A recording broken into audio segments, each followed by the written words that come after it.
7 questions to ask the folks who use your app, which is a marketing app, but you ask questions, and people answer them. They ask the questions anonymously, and I presume answer anonymously as well. But the 7 questions, 4 of them, the first 4, were actually gleaned from the Washington Post poll from a couple of weeks ago, so I want to get reaction from your folks. And your folks are overwhelmingly pro-America, pro-Trump, are they not? Yes, absolutely. The users of the app, since we were the ones who predicted the victory of Donald Trump, have become we have a very, very solid base of conservatives. Now, that's not to say we don't have any liberals or Democrats on the app. We are estimating right now we're running about 20% liberal. So when you start to look at these numbers, they're obviously going to weigh very heavily conservative, but you're going to also get a great view of what conservatives are thinking, but also a little bit about what some liberals are thinking, which is something to Kellyanne Conway's point, something that I experienced prior to the election. We tried to get this information to the mainstream media prior to the election. They weren't interested in hearing about it. They weren't interested in hearing how Trump was going to win. Yeah, that's right, because it didn't fit their narrative. That's right. All right, let's go to question number 1. This was one of the 4 questions in the Washington Post. Do you approve of the job that President Trump is doing?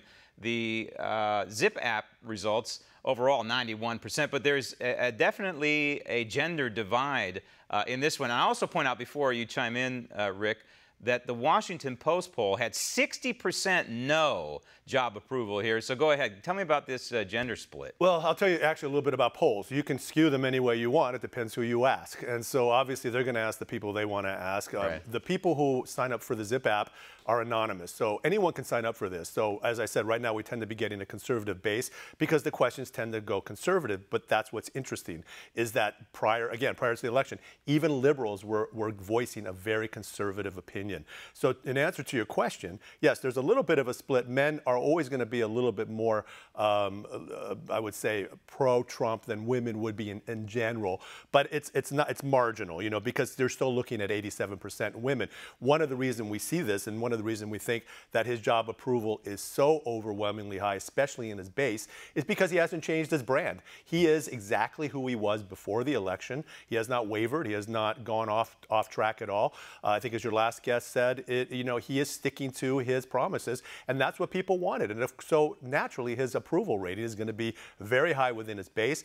And again, as I said, we have about 20% liberals using the base, using the app. So you might look at about 10% of half of the liberals using our base kind of like what Trump is doing. So, when Isn't that amazing? It is amazing. And you got to understand, people are always going to go with their pocketbook. Right. Always. I mean, that's just the general rule of thumb. You would think that people vote with their pocketbook, and we'll see what happens in November. That's Question right. number 2 has to do with obstruction of justice and whether the president did or not. Do you believe that President Trump has obstructed justice? Again, this is a Washington Post poll question. Obviously, overwhelmingly, the answer is no. Washington Post had 53% of Americans saying yes to this, Rick. Again, they're polling the base they want to poll. If you ask his base, these are gonna be your answers. So they're not skewing them properly. It's just absolutely, to me, it's just not right. And what I'm seeing, polling malpractice, Rick. Well, it is, and this is again what we saw before, because we knew our results were right, and even before the election, they were saying no, they called me a madman, basically. All right, question number 3, also regarding the President of the United States. Do you believe that Congress should begin impeachment proceedings against President Trump? Overwhelmingly no on this one. Washington Post, 49% of Americans, yes. Yeah, it's a great scare tactic to think that the president's. It's a leading question, as they would say in court, right? Absolutely, 100%. I mean, you think about that. It's a scary thought to have a president impeached.